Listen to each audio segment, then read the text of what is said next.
আজ সকাল সকাল ঘুম হয়ে গেছিলো, সকাল বলতে ঠিক 7টা। নাহলে অন্যান্য দিন আমার ঘুম থেকে উঠতে উঠতে 8টা থেকে 8:30 হয়ে যায়। তো ভাবলাম আজকে যখন তাড়াতাড়ি উঠে গেছি, হাতে সময় আছে, তো বরের জন্য একটু টিফিন বানিয়ে দেওয়া যাক। রোজ রোজ ও হরলিক্স আর একটা ডিম সিদ্ধ বা এরকম কিছু খেয়ে যায়। তো ভাবলাম আজকে যখন সময় আছে একটু পরোটা আলুর তরকারি ওর জন্য বানিয়ে দিই। অনেক দিন ধরে ভাবছি বিছনা চাদরটা চেঞ্জ করব, তো আজকে ফাইনালি সময় হলো। দুদিন ধরে এত বৃষ্টি যে বিছানা চাদর চেঞ্জ করতে ভয় লাগছে, যে কাচবো শুকাবে না। তাই আজকে একটু একটু রোদ দিয়েছে, তাই সুন্দর করে একটা সুন্দর চাদর পেতে দিলাম। সাহেবের আবার অফিসের ড্রেসও আয়রন করে দিতে হবে, নিজের হাতে কিচ্ছুই করে না। তারপর ওকে চটপট টিফিন দিয়ে দিলাম, পরোটা আলুর তরকারি।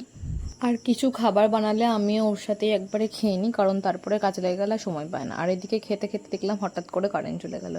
এই গরমে কারেন্ট যাওয়া মানে বিভৎসকর একটা বিচ্ছিরি ব্যাপার। অ্যাজ ইট ইজ ওর মতো কাজে চলে গেল, রোজগারের মতো।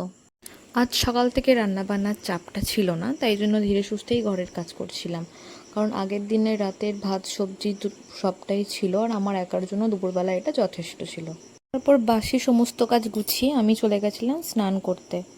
আর এই বর্ষাকালের ভ্যাপসা গরমে তো মনে হচ্ছে বারবার স্নান করি, কিন্তু সেই উপায় নেই, ঠান্ডা লেগে গেলে আরেক বিপদ হবে। আজও সেভাবে রোদ দেয়নি, আকাশ খানিকটা মেঘলা করেছিল, মনে হচ্ছিল আরেকবার নামাবে বৃষ্টিটা।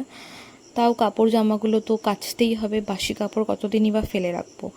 তাই জন্য যেগুলো কালকে পরে একটু বেরিয়েছিলাম সেগুলো এসে কেচে দিয়েছিলাম। বাড়ির আশেপাশে আগাছা বেরিয়ে পুরো জঙ্গল হয়ে গেছে, দুদিন আগেই পরিষ্কার করা হয়েছে। বর্ষাকালের দুদিনের বৃষ্টিতেই বাড়ির এই অবস্থা। আরও টানা 1 মাস বৃষ্টি হলে মনে হয় বাড়িটায় খুঁজে পাওয়া যাবে না। এখন তো পুজো দেওয়া যাবে না, কারণ আমবাবচি চলছে। আমবাবচিতে আমি পুজো দিই না, জানি না কারা দেয়।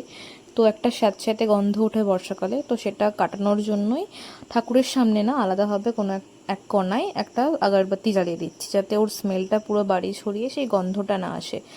এই কদিন যেহেতু এখন পুজো দেবো না, তাই রোজ সকাল সন্ধ্যে একটা সাইডে আমি এরকম ধূপ